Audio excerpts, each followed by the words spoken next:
درود پڑھنے کے فائدے آخرت میں تو ہو گئی، شفاعت ملے گی، آپ کا قرب ملے گا، آپ کے ہاتھوں حوض کوثر پہ پانی ملے گا، لیکن دنیا میں بھی اس کے فائدے ہیں. اور یہ تجربہ شدہ بات ہے کہ جس کی زندگی میں مشکلات آ جائیں، جس کی زندگی میں پریشانیاں آ جائیں، وہ درود شریف کی کثرت کر دے. جو لوگ آپ میں سے عمرے پر گئے، جن کو سعادت اللہ نے نصیب کی، وہ لوگ مسجد قباء بھی گئے ہوں گے. مسجد قباء جانے کا ثواب کتنا ہے کہ جو شخص اپنے گھر سے وضو کر کے چلے، مسجد قباء جائے، وہاں 2 رکعت نماز پڑھے، اس کو پورے عمرے کا ثواب ملتا ہے. یہ ہمیں نبی صلی اللہ علیہ وسلم نے ہی بتایا.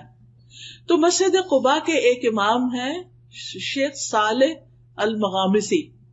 صالح المغامسی جو تھے، ان کے دل میں کوئی تکلیف ہو گئی تو ان کا ہارٹ کا آپریشن ہوا. جب ہارٹ کا آپریشن ہوا، آپریشن تو اچھا ہو گیا، لیکن نیکسٹ ڈے پتا چلا کہ خون واپس دل کے اوپر جم رہا ہے اور بہت خطرناک صورت پیدا ہو گئی ہے اور دوبارہ آپریشن کرنا پڑے گا. اب جب وہ ہوش میں تھے، وہ خوش تھے پہلے کہ میرا آپریشن کامیاب ہو گیا، لیکن انہوں نے دیکھا کہ 10 ڈاکٹر آ گئے اور وہ آپس میں ڈسکشن کر رہے ہیں، تو ان کو سمجھ آئی کہ یہ کوئی مسئلہ گڑبڑ ہے. بہرحال انہوں نے آ کے خبر سنائی کہ آپ کا آپریشن دوبارہ ہوگا. اب آپ سوچئے کہ ایک شخص ایک دفعہ سرجری سے گزرا ہے اور دوسری دفعہ اب اس کی سرجری ہونے لگی ہے. تو اب کیا ہوا کہ کہتے ہیں کہ شیخ یہ خبر سن کے بے ہوش ہو گئے اور کلمہ پڑھنے لگے، اشہد ان لا الہ الا اللہ اشہد ان محمد رسول اللہ. کہ انہیں یہ لگا کہ اب تو میں دوبارہ بچتا نہیں ہوں، میری تو جان جانے والی ہے. اور اس کے ساتھ ہی انہوں نے کہا کہ ٹھیک ہے، آپ آپریشن کرتے ہیں تو کر لیجئے. اب ہوا یہ کہ وہاں پر ایک نرس تھی، لبنانی نرس. اس نے دیکھا کہ شیخ بہت پریشان ہے. وہ شیخ سے بڑی متاثر تھی. وہ پتا چلا کہ مسجد قباء کے امام ہے، تو آپ سوچئے کہ اگر ہمیں بھی پتا چلے تو ہم ضرور زیارت ملاقات کے لیے جائیں کہ اتنی بڑی شخصیت آئی ہے. تو نرس کو جب پتا چلا کہ شیخ کا آپریشن دوبارہ ہو رہا ہے اور اتنی بڑی تکلیف دوبارہ اٹھانے لگے ہیں، تو چونکہ لبنانی بھی عرب ہوتے ہیں تو وہ شیخ سے کہنے لگی، یا صالح صلی علی النبی وربی یفرج. شیخ صالح تم درود کیوں نہیں پڑھتے؟ اللہ مشکل آسان کر دے گا. سبحان اللہ. شیخ نے اسی وقت شروع کر دیا، اللہم صلی علی محمد وعلی آل محمد، اللہم صلی علی محمد وعلی آل محمد. پڑھنا شروع کر دیا. شیخ اپنا یہ قصہ خود سناتے ہیں صحیح ہونے کے بعد، قسم اٹھا کے کہ کوئی چیز اندر تبدیل ہو گئی. یہ درود پڑھ رہے تھے اور کوئی چیز اندر تبدیل ہو گئی. ہر جو میرے آپریشن کے لیے سارا تیاری کر کے رکھی ہوئی تھی وہ دھری کی دھری رہ گئی. یعنی کہ اینڈ میں دوبارہ انہوں نے جب ہارٹ کو سکین کیا ہوگا یا جو بھی اللہ جانے کیا، جب انہوں نے الٹرا ساؤنڈ کی اسکرین دیکھی تو حیران ہو گئے کہ یہ تو سب کچھ ٹھیک ہو گیا ہے، سب تبدیل ہو گیا ہے اندر، تب ضرورت نہیں رہی. اور شیخ اس وقت پھر رونا شروع ہو گئے کہ یہ درود شریف کی برکت سے ہوا. تو آپ دیکھیے کہ یہ کسی عام انسان کا قصہ نہیں ہے. شیخ ہیں جو خود لوگوں کو ہر وقت تعلیم دیتے ہیں. ان کے اتنے بے شمار لیکچر ہیں. میں ہر ہفتے ان کے لیکچر، جب میں تدبر قرآن ویکینڈ پہ میری کلاس ہوتی ہے قرآن مجید کی تفسیر کی، تو میں ان کو ضرور سنتی ہوں. اور اب تو ویک ڈیز میں بھی ہو رہی، تو الحمدللہ اللہ نے موقع دیا.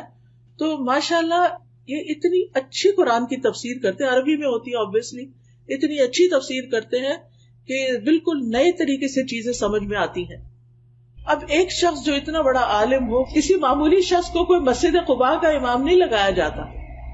اس کا علم، اس کا تجربہ، اس کے کریڈینشلز کیسے ہوں گے. لیکن ہوتا یہ ہے کہ ہم سب انسان ہیں.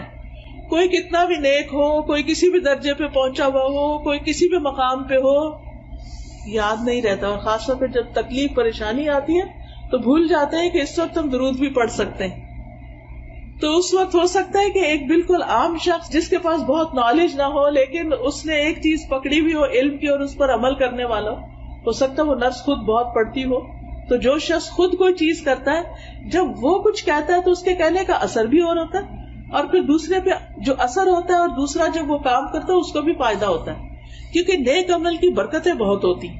وہ خاتون نے کا کہنا اور شیخ کا پڑھنا اور یہ سب چینج ہونا، اور انہوں نے واقعہ بیان کیا اور قسم کھا کے بتایا کہ یہ بالکل سچا واقعہ ہے. تو اس سے یہ پتہ چلتا ہے کہ ہم میں سے ہر ایک کو اپنی زندگی میں درود شریف کی کثرت کر دینی چاہیے. اور خاص طور پر جمعے کے دن جو ہے وہ آپ صلی اللہ علیہ وسلم نے خود حکم دیا ہے کہ جمعے کے دن یعنی جمعے کی رات سے ہی شروع ہو جائے. جمعرات کا دن جب اینڈ ہوتا ہے اور مغرب ہو جاتی ہے تو جمعہ شروع ہو جاتا ہے. عربی زبان میں رات پہلے آتی ہے کیونکہ لونر کیلنڈر استعمال کرتے ہیں نا، چاند کا رات والا، تو وہ چاند کے نظر آنے سے شروع ہو جاتا ہے نا کیلنڈر. یعنی جس وقت چاند نظر آئے مہینہ شروع ہو گیا، رمضان شروع ہو گیا، آپ روزے سے پہلے ہی تراویح شروع کر دیتے ہیں. لیکن جو دوسرا کیلنڈر ہے ہمارا شمسی کیلنڈر، چونکہ ہم سورج کے ساتھ وہ سب کرتے ہیں تو وہ ہمارا دن سے کیلنڈر شروع ہوتا ہے، ان کا رات سے شروع ہوتا ہے. تو جتنا بھی عربی میں رات کا ذکر پہلے آتا ہے. تو جب رات ہو جائے یعنی کہ جمعرات ختم ہو اور جمعے کی رات شروع ہو جائے تو درود کی کثرت شروع کر دیا کریں. اللہ ہم سب کو توفیق عطا فرمائے، کیونکہ نبی صلی اللہ علیہ وسلم کا نام سنتے ہی ہمیں پڑھنا چاہیے، نماز میں پڑھنا چاہیے، دعا سے پہلے پڑھنا چاہیے، کسی مجلس میں بیٹھے ہو تو پڑھنا چاہیے. رسول اللہ صلی اللہ علیہ وسلم نے فرمایا جو لوگ کسی جگہ پر مجلس کریں، یعنی کوئی سوشل گیدرنگ بھی ہے لیکن اس میں اللہ کا ذکر نہ کریں اور نہ اپنے نبی پر درود بھیجیں تو وہ ان کے لیے نقصان کا باعث ہوگی. اللہ چاہے تو اس میں اگر کوئی ایسی چیز ہوئی تو اس پہ انہیں پکڑ سکتا ہے، چاہے تو انہیں بخش بھی دے. اسی طرح جو لوگ کسی مجلس میں بیٹھیں اور وہاں وہ اللہ کا ذکر نہ کریں اور درود نہ پڑھیں تو وہ مجلس قیامت کے دن ان کے لیے حسرت کا باعث ہوگی. یعنی آپ لوگوں سے شرمائے نہیں کریں، آپ جہاں بھی ہوں بات کریں، لوگوں کے جو ڈسکشن ہو رہی ہے اس میں حصہ لیں اور بیچ کے گیپس میں درود بھی پڑھ لیا کریں.